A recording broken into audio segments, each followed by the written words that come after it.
Ika-14 na kabanata sa pagpapatuloy. Sinabi sa kanya ng lalaki habang naghanda ito na sino daw ba siya.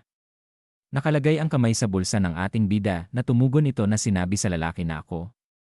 Sabihin na lang daw nila na isa siyang tao na may alam din tungkol sa martial arts tulad niya. Dagdag pa niya na siya nga pala sino daw ang nagturo sa kanya. Natumugon ito na sinabi ng lalaki na hindi daw niya pwedeng sabihin. Na makikita ang ating bida na sinasabi niya na lagi daw itong gumugulo sa kanya. Na kung bakit ang key-base daw na martial arts, na napakalaganap noong nakaraan, ay hindi umiiral sa panahong ito. Na makikita ang lalaki na sinabi pa ng ating bida na nandito na daw ang sagot. Sila daw ay nagtatago lamang sa mga anino. Na tumingin ng matalim ang ating bida na sinabi pa niya sa kanyang sarili na umiiral pa rin daw pala ang martial arts sa panahong ito. At ang daw na nararamdaman niya sa taong ito. Siguradong sinanay daw siya ng sistematiko. Dagdag pa ng ating bida na sigurado daw siyang may nagturo sa kanya. Habang pinapasugod na siya ng ating bida, ay sinabi pa niya sa kanyang sarili na tingnan natin kung gaano nakalayo ang narating ng martial arts sa panahong ito. Na sinabi ng ating bida sa lalaki na ipakita daw niya ang galing niya. At sigurado daw siyang nababagot na siya sa pagharap sa mga ordinaryong tao nitong buong panahon. Na makikita ang muka ng lalaki na naiinis na sinabi sa ating bida, mayabang kang hinayopak ka. Nagagawa ito ng pagsugod sa ating bida na susuntukin na siya. Na makikita ang ating bida ay nakangiti lamang sa lalaki habang hinihintay ang suntok nito. Na ito ay nakagawa ng isang malakas na pagsuntok. Na nagulat ito nang tumalon sa ere ang ating bida na sinabi niya sa lalaki na malalaki at magaspang ang mga galaw daw niya. Na lumingon ito habang kasabay na susuntok muli sa ating bida. Na hinarang lang ng kamay niya ang ginawang suntok nito habang nasa ere na sinabing muli sa lalaki na. Marahil daw ayaw niyang ipakita kung gaano siya. Nagugulat. At hindi daw iyon makakatulong sa kanya. Na nakababa na ang ating bida mula sa ere na nakatingin siya sa lalaki. Nang mabilis siyang sinundan ng sipa nito. Na masaya naman ang ating bida habang nakatingin ito na sinabi na hindi daw naman masama ang mga kombinasyon niya, pero hindi daw ito gaanong mahalaga sa ganitong bilis. Na nakalagay ang kamay sa pisngi ng ating bida habang ito ay nakaupo na pinagmamasdan ang lalaki. Na sinabi pa niya sa kanyang sarili na alam daw niya na maliit na isda siya, pero nakakadismaya daw ito. Siguro daw ay bumaba na ang antas ng martial arts sa modernong mundo. Na naiinis pang sinigaw ng lalaki sa ating bida na mamatay daw siya. Na makikita ang eskinita. Na sinabi ng ating bida na tama na daw ang kalokohan niya. Na ito ay pinagpapawisan na gulat na napasabi na paano daw ito nangyari. Na makikita ang paa niya ay mukhang nabali ng tumama sa ating bida ito. Na sinabi pa ng ating bida sa lalaki na nauunawaan daw niya ang kanyang kakayahan. Ang mga kasanayan daw niya sa ngayon ay hindi makakatapat sa kanya. Na napatumba ang lalaki na napahawak sa kanyang binti na napapaaray sa sakit. Na humawak sa balikat ang ating bida na sinabi niya sa lalaki na na-curious lang daw siya. Hindi daw naman niya siya balak na saktan. Isipin na lang daw niya ito bilang isang mabilis na spar. Na makikita ang lalaki na nakatingin sa ating bida na sinabi pa niya na pwede na daw siyang umalis. Habang sinasabi naman ng lalaki sa kanyang sarili na saan daw nanggaling ang halimaw na ito. At kailangan daw niyang ipaalam ito sa mga kasamahan niya tungkol dito. Habang papaalis ang lalaki ay lumingon pa ito sa ating bida na sinabi na magkikita pa daw silang muli. Na nakangiting tumugon ang ating bida na sinabi sa lalaki na aasahan daw niya yan. Na makikita naman si Hanseon na umuusok na sa galit na tinatawag siya. Na lumingon ang ating bida na sinabi sa isip na lubos na daw niyang nakalimutan sila. At pagkatapos ay napataas siya ng kamay na sinabi. Nayo. Na siya ay malakas na binatukan sa ulo ni Hanseon na sinabi sa kanya na yaw mo yung muka mo, nakakainis ka. Na inilapit ang muka niya sa ating bida na sinabi nito na bakit daw niya siya binatukan.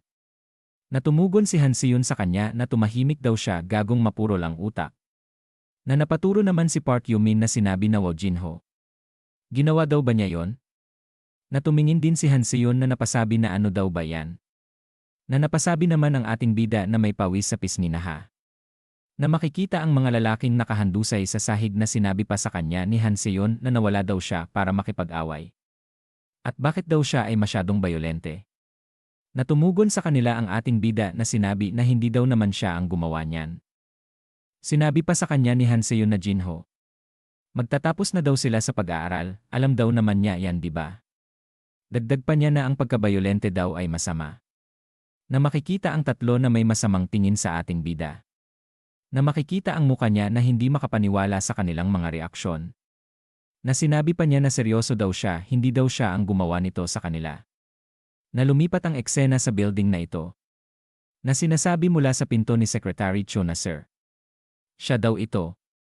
At pagkatapos ay makikita na ito nakausap na si Chairman Huang na tumatawang sinasabi sa kanya nito na mukhang mas maaliwalas daw siyang tingnan kaysa dati.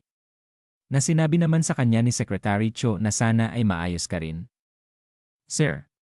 Natumugon ito na sinabi sa kanya na huwag daw niya siyang alalahanin.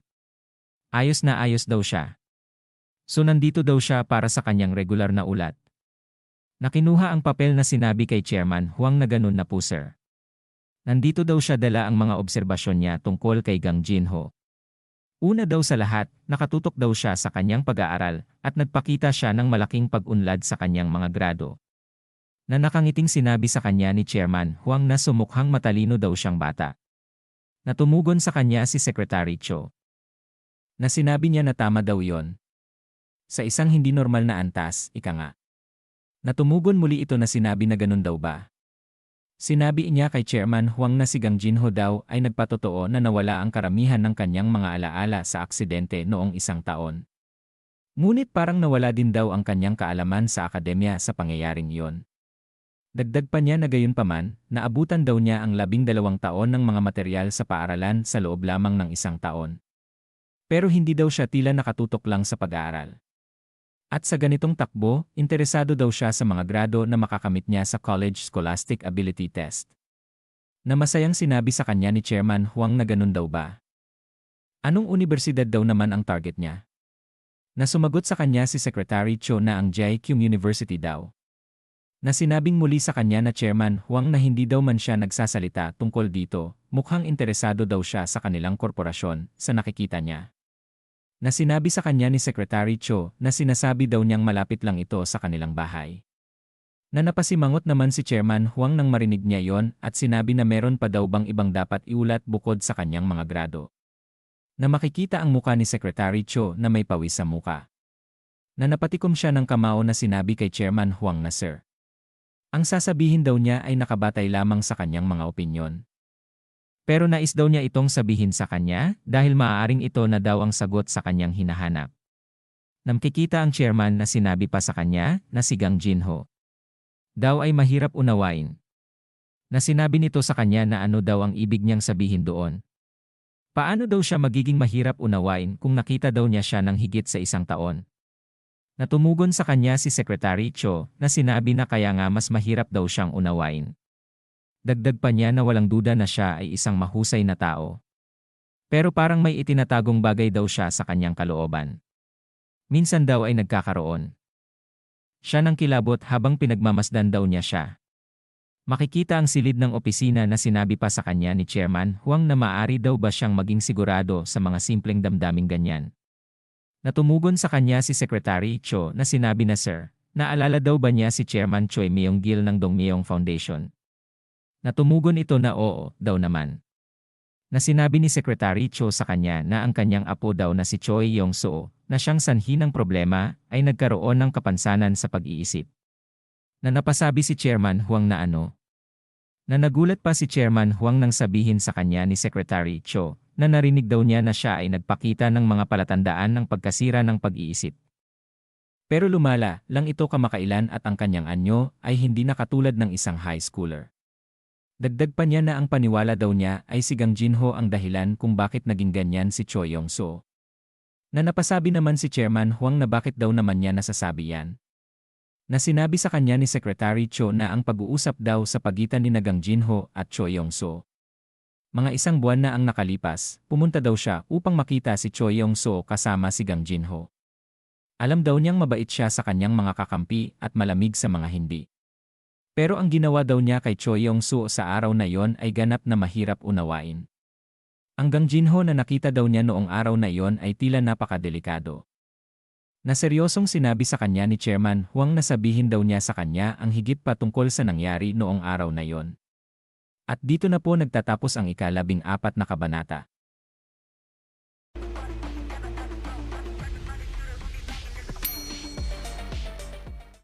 Ika-15 kabanata sa pagpapatuloy. Makikita ang pinto na sinasabi ng ating bida na pwede daw ba siyang magpahanap ng isang tao para sa kanya. Na nagtatakang sumagot si Secretary Cho sa ating bida na isang tao. At sino daw ito? Dagdag pa niya na pasensya na, medyo naligaw daw siya. May partikular daw ba siyang tao na hinahanap? Natumugon ang ating bida na gusto daw niyang hanapin niya si Cho Yong-soo. Na nagtatakang napasabi si Secretary Cho na Cho Yong-soo.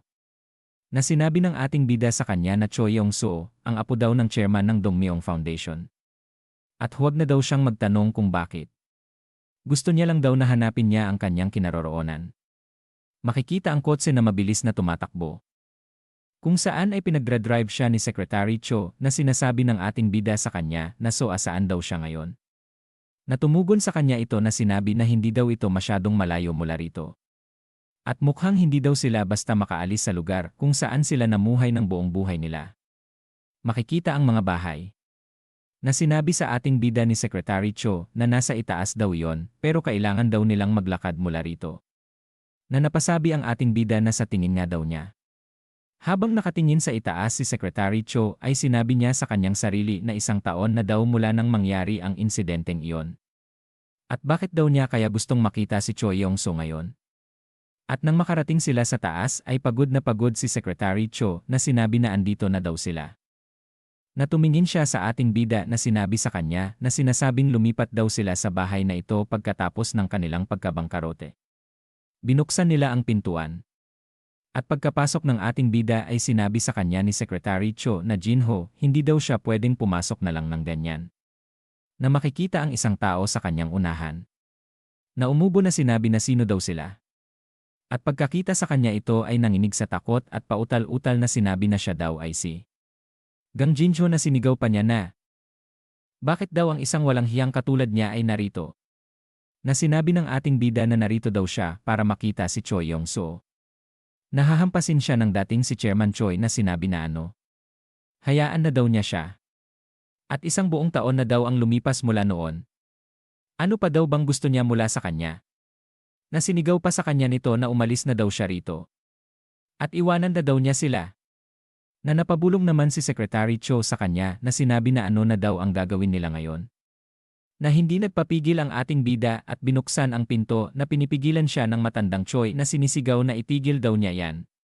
Kakatigil lang daw ng kanyang mga seizure at kakapasok lang daw niya sa tulog isang sandali lang ang nakalipas. Na makikita si Yong-soo na nakahiga na sinisigaw pa ni Tandang Choi na kasalanan daw niya ang lahat ng ito. Kaya't pakiusap. Iwanan na lang daw niya si Yong-soo. At nagising si Yong-soo at tumayo na sinabi na ano daw ang problema dito. Na nanginig ito nang makita niya ang ating bida na nagugulat. At pagkatapos ito ay napasigaw sa pangalan ng ating bida. Na napasabi mula sa likod si Secretary Cho na siya daw ba si Cho Yong-soo. Isang high schooler. Na sinabi naman ng lolo ni Yong-soo sa ating bida na nakita mo na. Tama na daw ito. Umalis na daw sila. Na makikita ang ating bida ay naglalakad papalapit kay Yong-soo. Na pinigilan ni Secretary Cho ang matanda na sinisigaw nito na ikaw na buwisit ka. Ano daw ang balak niyang gawin sa apo niya? Huwag daw niyang gawin yan. Na napasabi naman si Secretary Cho na napakalakas daw naman ng matandang ito. Habang papalapit na ang ating bida ay takot na takot si Yong-soo sa kanya. Na nakatingin si Secretary Cho na sinabi nito sa isip na anong klaseng tao daw siya at bakit nandito siya. Para daw ba pagtawanan ang dalawang naging miserable? Pero sobrang malupit daw naman yon. Inilapit ang muka ng ating bida kay Yong-soo na sinabi niya na tingnan daw niya siya, Cho Yong-soo. Sino daw siya? Natumugon. Nang pautal-utal na sinabi na Gang Jinho. Hinawakan ng ating bida ang katawan nito at sinabi kay Yong-soo na tama. Hindi daw siya isang ilusyon, kundi ang totoong tao. Na nagpalabas ng enerhiya sa kamay ang ating bida sa katawan ni Yong-soo. At nanlaki ang mata ni Yong-soo at ilang sandali pa ay naging normal ang muka nito. At sinabi ng ating bida habang hawak pa din ni Secretary Cho ang matanda na Cho Yong-soo. Ano daw ang nakita niya sa buong panahong ito? Na makikita ito na nakatingin sa kanyang mga kamay na hindi makapaniwala. Na sinabi pa ng ating bida na tama. Impyerno. Naranasan daw niya rin ang impyerno tulad ng ginawa niya. At sa panahong iyon, tiniis daw niya ang lugar na iyon at nakakuha ng pangalawang pagkakataon. Dagdag pa niya na 1 taon na daw mula noong araw na iyon. At naisip daw niya, sino ang makakapagbigay daw sa kanya ng pangalawang pagkakataon? Hindi ba't napaka-unfair kung hindi daw niya kailanman magkakaroon ng pangalawang pagkakataon? At tumingin siya kay Choi Yong-soo na itinaas ang isang daliri na sinabi pa niya na tingnan daw niya. Wala na daw siya ngayong yaman at kapangyarihan na dati niyang taglay. Ang meron na lang daw siya ay ang mahina niyang katawan. Na makikita itong nanginginig at sinabi na papatayin daw niya siya. Habang may kinukuha sa loob ng jacket ang ating bida na nakangiti ito ay sinabi pa sa kanya ni Yong-soo na Gang Jinho talagang papatayin kitang hayop ka. Na inihagis ng ating bida ang isang bungkos na pera na sinabi pa niya na tama daw yan.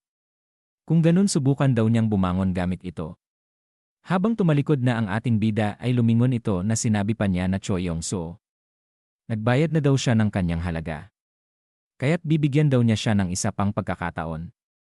Dumating daw siya at hanapin daw niya siya kapag handa na siya. At bibigyan daw niya siya ng pagkakataon na hiwain ang kanyang lalamunan. Na makikita na nakayakap ang kanyang lolo sa kanya na sinabi pa ng ating bida na ngunit nasa kanya. Na daw yon.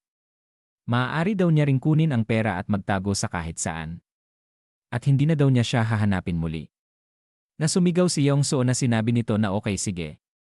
Papatayin daw niya siya isang araw. Na sinabi ng ating bida kay Secretary Cho na umalis na daw sila. Habang sinisigaw pa rin Yong-soo na talagang papatayin daw niya ang ating bida. Na makikita lang na nakatingin si Secretary Cho na may gulat. At pagkatapos ay bumalik na sa kasalukuyan na sinabi pa ni Secretary Cho kay Chairman Huang na noong araw na yon, hindi daw niya maiwasang mangilabot sa nakita niya. Na sinabi sa kanya ni Chairman Huang habang nakapikit na so ganun daw ba ang nangyari. Natumugon si Secretary Cho na hindi daw ito mauunawaan ng mga tao kung hindi nila ito nakikita mismo. Na sinabing muli sa kanya ni Chairman Huang na inaasahan na daw niya yan. Dahil ganoon din daw ang iniisip niya. Na napasabi si Secretary Cho na paumanhin ano daw yon. Na humawak sa baba si Chairman Huang na sinabi pa ni Secretary Cho na alam na daw ba niya ito. At bakit hindi man lang daw niya sinabi sa kanya? Na sinabi sa kanya nito na maniniwala daw ba siya sa kanya kung sinabi niya sa kanya.